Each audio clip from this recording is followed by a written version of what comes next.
and welcome to the Men on the Path to Love podcast, bonus episode, Seeking the Risk, Adam's Journey into Non-Monogamy. I'm Bill Simpson, your host. I coach men who want to stop suffering in relationship and who want a deeper sense of love and connection. I coach them how to do it and how to be the best version of himself and for his current or future relationship and live the life he loves. In this bonus episode, you'll hear my conversation with Adam, a lifelong risk taker and extreme sports competitor. He's also the author of the book, Seek the Risk, One Man's Journey into Non-Monogamy, about the biggest risk he had ever taken, a non-monogamous relationship. It's an amazing story of courage, strength, self-reflection, and a lesson about the importance of taking risks in relationship and in life to learn and grow to be the best version of yourself and live the life you love. There's a lot of talk about sex and some explicit language in this episode, so fasten your seatbelts for Seeking the Risk, Adam's Journey into Non-Monogamy. It's the Men on the Path to Love podcast. Welcome, Adam, to Men on the Path to Love. Well, thanks, Bill. It's good to be here. Yeah, I appreciate you reaching out. The title of your book really stood out for me. You Seek the Risk, One Man's Journey into Non-Monogamy. And I did do an episode on ethical non-monogamy a few weeks back and learning about the trials and tribulations of that experience. And then reading the excerpts from your book, man, what a ride you've been on. And yeah. So let's start. I know your whole book is about your life story, really. Tell us your story. Tell us your experience, of who you are and where you've gotten to today. Right. Try to make it brief. Grew up in New York City in the 80s, which was a pretty wild and crazy time. And I don't know if it was nature or nurture, but I got really turned on to intense experiences as a young child. In my 20s, this morphed into engaging in extreme sports, competing in extreme sports, trying to make a living in extreme sport as a professional. And that didn't work out, and I ended up going to the professional world. But it taught me early on the value of experiences that produce intense emotions, fear, one of them. The lessons I learned in the sports world really helped me as I moved into life and got into more professional endeavors. But it wasn't until I met Jane that I had to start using all this life experience in a relationship that challenged me in ways I had never even conceived of before. I met Jane and I instantly was taken with her. She was just brilliantly smart. She was gorgeous, outgoing, fun, liked to do all kinds of crazy adventures with me, climbing, surfing. There was this one issue, though, is that she was very upfront about this. She's non-monogamous. She did not believe in monogamy, and she had every intention of fucking whoever she wanted to, whenever she wanted to. And one little thing, right? Oh, yeah. Just this one little problem. And so as we started getting closer and closer, she was like, look, if we're going into a relationship, you have to be okay with this because that's who I am and I'm not changing. And my MO in life has always been, this idea of seek the risk. It's actually a longer statement. It's seek the risk, not the reward. And my friends and I who are in the adventure sports world, what that means is that you're going for the experience itself. Yes, you want the reward at the end, but the real value is in the experience and the lessons you learn about yourself by being confronted with challenges, mental and physical. Sure. I mean, life's all about taking risk. I mean, you could hurt yourself, you could hurt someone else, you could flop, but if you don't take a risk, that's not living your life. Right. But this was the first time I'd had that philosophy challenged at me in the form of a relationship, a romantic relationship. Right. And that was terrifying to me. What she was proposing felt like something out of a movie plot or a cult.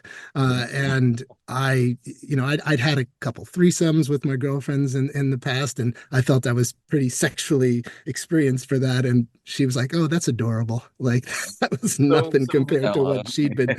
Yeah, exactly. So vanilla for her. And so I was presented with a choice. Do I want to get into a relationship with this woman that I was terrified? What did it mean for my masculinity? What did it mean for who I was? What did it mean for jealousy? Was I going to be able to get up every morning and exist with someone that was pushing my buttons in this way? And there's, I think chapter 3 is when I have this long conversation with myself while I'm out on the bike riding in traffic in New York City, Hmm. about what does it mean to be a man and what do I want out of life? And if are do you truly someone who seeks the risk, not the reward, or are you looking for the perfect female companion that everyone's impressed by? Right. So I decided, you know what? Let's see what happens. Because what I had learned in life is that when I push myself out of my comfort zone and I go through experiences that kind of shock me and shake me, I generally come out a better version of myself on the other side. And I Yeah. decided that this relationship possibly was the same thing, could be. And so I Well, I dove and in. and when you say, getting out of your comfort zone, working with my clients, that's what it's all about. It's like you Mm. got to get out of that comfort zone. Your old familiar patterns, can just keep you stuck. And what you're doing is you're living your life, you're expanding and going for it. And either you're going to flop or not, but go for it. So keep going. Tell us about Jane. Well, yeah. So it was like, here you go, Adam. Are you actually gonna walk the walk, or are you just gonna talk the talk? Here you Right. go. Now all of a sudden I'm presented with these challenges in a romantic relationship. So the first major challenge that I was presented with was when I said, okay, yeah, we'll get into this relationship. She posted on Facebook, Adam and I are in an open relationship. Whoa. And now, so what's funny is that Facebook doesn't just let someone post that, you need to approve it. So I was like in my house at like, I don't know, midnight, whatever, surfing the web when I got the notification. Jane has indicated she's in an open relationship with you. Are you in an open relationship with Jane? And I had to approve it. And it's sitting there and I'm like, wow, here's the moment of truth. Yeah. Yeah. And I sat there for a while, had a very long conversation with myself. I was like, okay, here we go. And I pushed the button and my world turned upside down. Now, this was about 15 years ago. So Hmm. actually even longer at this point, about 18 Hmm. years ago. So the world has moved forward in that time. Back then, everything went haywire. Every single one of my friends was like, what? You're in Wow. an open relationship. My best friend was like, you let other guys fuck your woman? And I was Mm. like, hey man, I don't let her do anything other Not any more about than I that. let her be female. It's Yeah. just who she is. Right. Um, and what was also surprising to me during that time was how much value she lost as a woman in the eyes of society when they found out she was sexually open. When I first introduced Jane to all my friends and family, she's getting a PhD from an Ivy League university. She spoke 5 languages. She was like honestly like European supermodel gorgeous, Mm. uh, dressed incredibly well. Like she was the full package, and everyone thought, "Oh my God, Adam hit the jackpot." But as soon as they found out she was open, she lost value. Yeah. So it was a really eye-opening experience for me. Some of that was I was even myself. I was like surprised at the emotions that were coming up in me. So Sure. it was a wild experience. That was the very beginning, but that was just the tip of the iceberg. Hmm. Then I had to get into the actual realities of being with a woman who routinely did have sex with other men, and yeah, so that's how it all started. Well, in reading the book, especially about, the Fight Club and that experience of, first of all, realizing after she became your wife, right? And Yeah, so we actually then actually ended up being married and stayed married for 10 years. It was an absolutely wonderful experience, which is why I wrote a book about it. yeah. And from that, you were saying, and I don't know, I can't remember how many years you'd been married, but all of a sudden you realized you were falling in love with your wife. Yeah. Tell us about that. Yeah, so that's a little bit of a funny story. So we met and she was in school and we started a relationship. We were going back and forth and she finishes school and she moves in with me. And that's actually when shit got really real. Hmm. When we were separated, it was almost like a don't ask, don't tell situation. I knew she was doing her stuff, but it was always when I wasn't around. It was when she was up at school or when I was out west working. So I kind of pretended it wasn't happening. But after she graduated, we'd been together or in a relationship for over 2 years, and she moved in. And I had assumed that she would stop behaving that way once we moved in together. Right. Could No. not have been more wrong. Uh, but we weren't married. She's from Eastern Europe. Hmm. And after she graduated, she lost her student visa. So she was at the end of the year, she was going to have to go back to Europe. So we ended up getting married just because we really liked each other. We were having fun, and the sex was, I was living a sex life you dream about on one hand, and Right. on the other hand, I was in turmoil with jealousy and masculinity questions, and I was living a double life in my head almost. Yeah. So we ended up getting married, but we fell in love probably a year after we got married, which is funny because the marriage was immigration based. We obviously we cared about each other. We were in a relationship, but neither of us really believed in marriage. But after another year together, at the end of the year, she posted again on Facebook, "I fell in love with my husband this year." Wow. So it was, and I was like, "Hey, yeah, she's right. We were in love." So it wasn't the most traditional of marriage proposals, but I'd say, yeah. nonetheless, yeah. Well, it makes sense, with the immigration marriage, then that puts it in perspective. Like, oh yeah, Right. here we are in this relationship, and let's go ahead and get married for that reason. And then, boom, you fell in love. Yeah, it fell in love, and yeah, it was a perfect example of I'd never really expected to fall in love with her the way I did, Yeah. especially given her sexual exploits. But the woman that she was, sex aside, was just someone I really wanted to be with. Mhm. And here's one of the key points that I make in the book about the relationship. I was terrified of what she was suggesting we do. Hmm. And I kind of wanted to say no, but I also kind of wanted to say yes, because there was a lot of benefits to it. But I wanted to make sure if I was going to say no to her, it was because I decided the lifestyle she wanted to live wasn't for me, not because I was afraid of the lifestyle. Like Right. I didn't want to say no because I was scared to find out. I wanted to say no because I really got comfortable and decided, this isn't for me. Yeah. So that's how we ended up being married. That's how we ended up diving in. That's how I ended up getting deeper and deeper into this craziness. Yeah. Yeah.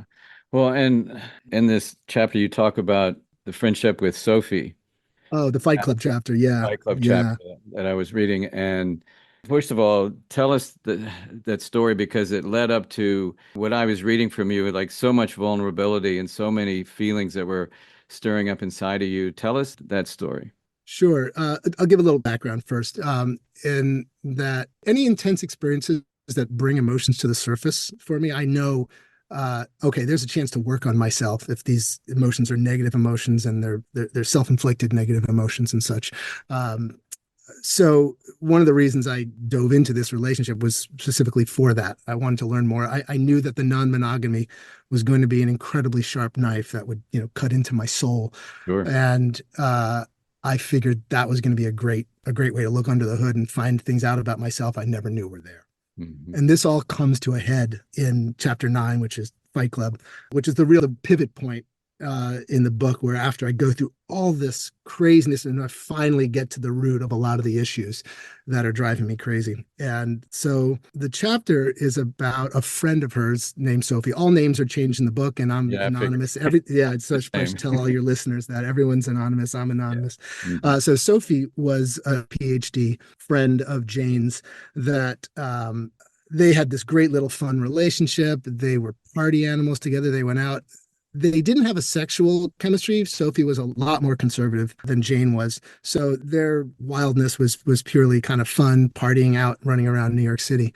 They became best friends. She was always staying with us. She was just a wonderful human being. Anyway, she gets diagnosed with inoperable stomach cancer and is given 6 months to live. And I mean, it was absolutely heartbreaking. But one of her bucket lists, she decided, well, I've got 6 months to live. I want to do a bucket list. And one of her bucket lists is to have a foursome where she gets double penetrated by two men, and her and Jane sort of have this crazy fun night together. And now the key thing there was that Sophie and I had no attraction to each other. So I was not invited to be part of the foursome, which in itself was kind of an ego hit, but I kind of understood why. Hmm. But then there's this idea, and without knowing the lead up to it's a little difficult. One of the hardest things I had troubles with in my relationship with Jane was I didn't like knowing about hookups she was going to have in the future. I only liked Sure. knowing about hookups I didn't even like After knowing the about my fact. past. I just, after the fact was easier because it was in the past. It happened. Jane and I are still together. That was a lot easier for me to process. Right. Um, and a lot of the book is about me learning how to process all the experiences that Jane was having because to her, sharing them with me verbally, talking about them was sort of a love language for her. She's Mm. very much a different kind of woman. Yeah, I'd say. But so this whole refer to as the Sophie foursome. This whole experience pushed me to the edge of who I was. It was something that was happening in the future. It was something that I was excluded from, and it tapped into all of my fears and all the rot in my psyche around who I was and self-worth issues and imposter syndrome issues, masculine issues, validity issues as to my value. It was one of the hardest things I'd ever gone through was when this happened and I left town. I went out west. I didn't even want to be around. And Hmm. it broke me down to a place I didn't even know I could get to. Like on the floor, bleeding, lying there, knocked out. Yeah, There was a part in that chapter where you were waiting to hear back from Jane, yeah, and the agony that I experienced reading it, like I could only imagine, like you were so descriptive and so in touch with all those painful feelings because she hadn't responded. You would text her, you yeah, tried to call her, and no response. Tell us about that. yeah. So I'm out west, so I'm 3 hours behind her. And so before I went to bed, I texted her like, "Hey, how'd it go?" Just to have that connection. And she didn't respond.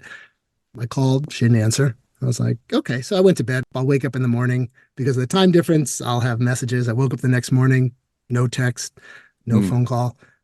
And so I started melting down. I was assuming the worst. I assumed, oh my God, she fell in love with one of the guys, or oh my God, I'm worthless. Who did I think? Why did I think she would fall in love with? Just all these Yeah. incredibly juvenile responses. I was upset she didn't call, and that was totally valid. Yeah. But the self-worth issues that my brain, the death spiral that my brain was going on, Hmm. was purely self-inflicted. And all the self-worth issues and what I thought I was doing getting to this relationship. I was stupid. How could I have let myself be fooled? All this negative stuff. And that day was one of the hardest days of my life, not to call up and start screaming at her and or leave Well, angry voicemails. It was to this day, I'm still impressed. I actually didn't do that, but it was right a razor thin. Because when Jane finally did call, it was actually one of the most moving phone calls I've ever had in my life. mm. And Jane came out of the experience even more in love with me, which I never could have expected. Now you were playing all these scenarios out in your Yeah, head, and then the reality was she was more in love with you than ever. yeah, I call that the negative outcome fantasy spiral, Yeah, right? It's like yeah, you're creating a fantasy, you have no idea what's going on, but you're so sure your head is creating these negative fantasies.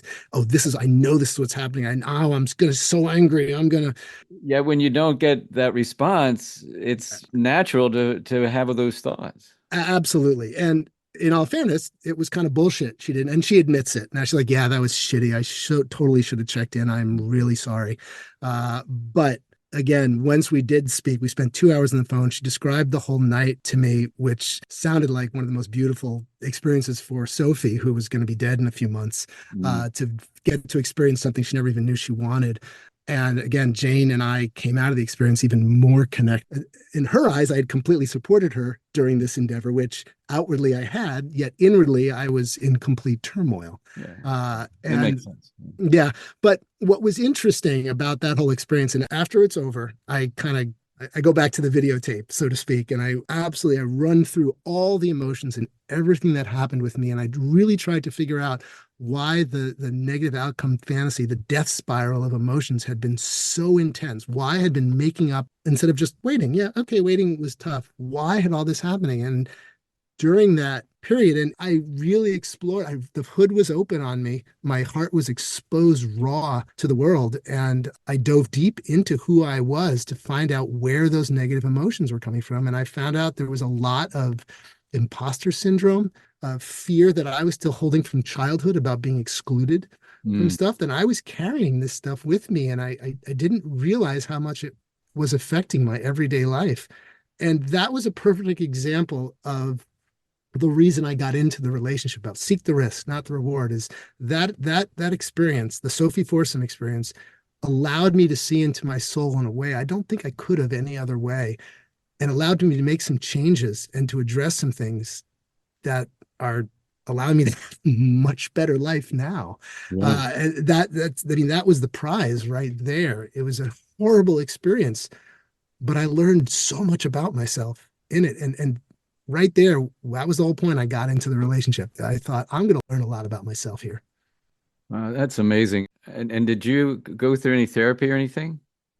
No, and I think in the book I say I probably should have been in therapy. Well, what I'm reason why I'm asking is that how you processed all that within yourself, that's amazing to me. Like you had the insight and taking another risk to really reflect on yourself and where you were, and to have been able to express yourself in writing and all those emotions that came up, whether it was that night or, over a period of time that you came up with this, that in itself is just amazing to me. I appreciate that. Thank you. I credit a lot to that, to my involvement in the extreme sports world. I've journaled my whole life. Mhm. And there's a lot of my journal entries from earlier in the I book. saw some of those, yeah. And I always processed my emotions around competing in the sports I did, and just life in general. I always processed that in writing. Since a very young age, I just had done that naturally. And I'm not saying that's a substitute for therapy. I'm in therapy now. Now I've Okay, okay. seen the value of Full therapy. It's transparency. it's great. It was a tool I had developed to help me get through difficult stuff, because I have a lot of fear. People, in the book, I do a lot of comparing the relationship to a lot of extreme rock climbing I did, free soloing, Hmm. and the emotions when they come up, they're very similar in terms of the fear and trying to manage fear and trying to reframe fear. So I hear what you're saying, and I really appreciate that. And it was sort of just a natural. It was the first time I'd ever really done it in a romantic relationship, but it was remarkably easy to move that function over from the sports world to romantic world. Yeah, so it's just in general overcoming that fear of whatever it is. It's overcoming being controlled by your emotions, be it fear, be it jealousy, be it Right, right. whatever it is, and understanding that emotions don't always serve you well. And if you recognize that, it can change how you process the world. It's funny. The original title of the book was "Chill the Fuck Out," because because that's always been my mantra, especially if I'm climbing or free soloing, and all of a sudden my brain starts going down a death spiral. It's like, hey, chill the fuck out. Hmm. Right. That's my mantra. But there was this point in my life where I realized that were experiences were better because of the intense feelings, not in spite of them. Right. Hmm. And that was a huge switch in my brain, where I used to think there was something wrong with me because I had fear. Mm. But no, fear is incredibly natural. It's what you do with it. That's how you process it, how you internalize it. That's where the difference is. It's not about not having fear. It's about how do you let fear affect your decision making. Yeah, and that's part of what I do in my practice is a mindfulness approach to those thoughts, to your feelings, even what's going on in your body. It's like you can't really control that. All you can control is how you respond to them, and you get to make a choice based on what's important to you. Forget the rest of the world, like what matters to you, and that's how you decide to respond to those. Mhm. Yeah. I want to go back to how you were describing about questioning your own masculinity through that process with Jane. Tell me a little bit more about that. Sure. So, I think we all have stories in our heads about who we are. Hmm. I think that's pretty natural, and I don't know if it's more or less with young men, but it certainly felt pretty powerful for me in my 20s. I had this idea of who I was. I was a tough guy. I did tough things. I competed in these extreme sports. I did these things. Hmm. I had a narrative in my head about my masculinity and who I was, but an incredibly large part of it was based on all this second party validation. Um, Gotcha. Getting together with Jane completely blew that out of the water for a couple reasons. I didn't really understand how much I was basing my own idea of my masculinity on the desirability of my female partner. As a heterosexual male, uh, how desirable my female partner was became a part of how I was defining myself in my 20s and early 30s. Right. And when Jane came into my life, that was shattered, like with a 2x4 to the face, kind of shattered. And I lost a lot of respect from the outside world and people who I really cared about. So I was forced to start trying to find other ways to think about my masculinity. That was a beautiful result of this experience. And so, what is masculinity? In the book, I talk about bland masculinity and toxic masculinity. Right. And if you're too bland, you're boring. If you're too intense, you're toxic. Hmm. Um, both of those ends of the spectrum are extreme examples of valuable qualities, right? I want to be sensitive, I want to be caring, I want to be nurturing, but I also want to be tough and strong and the person that my partner can count on. Right. And trying to understand that idea and take the best parts of both ends of the spectrum became how I started thinking about my masculinity.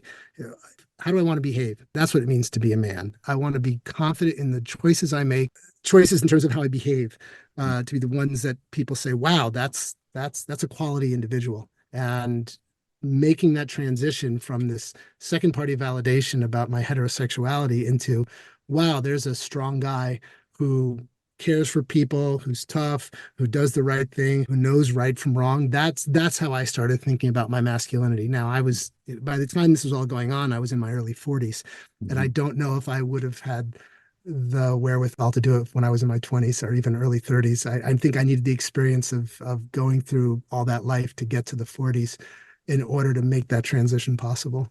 Absolutely. Yeah, that experience teaches us a lot of things about Yeah. about ourselves, about our own masculinity and so on. And I had similar version, we're conditioned and socially, as men to be a certain way. And I went through all that myself and had to learn the hard way, so to speak, and evolve to where I am today. Um, I'm curious, where's Jane in the picture now? We are no longer married. The relationship ended after 10 years. Mhm. We are very close friends. She helped immeasurably with the book. We had a period where we didn't speak for a little while. We needed some separation, Mhm. and I talk about that in the book. But she's family. In fact, I was hanging out with her last night. Oh, We were at a nice. party together with her and her new boyfriend. Oddly, who has read the book, and he's like, "Well, thank you for writing this. You gave me an instruction manual for Jane." That's awesome. I love it. Oh man. uh and so yeah, she's we eventually split for I realized that wasn't the relationship I wanted, and so yeah, we divorced. Gotcha. But again, we're very close. That's great.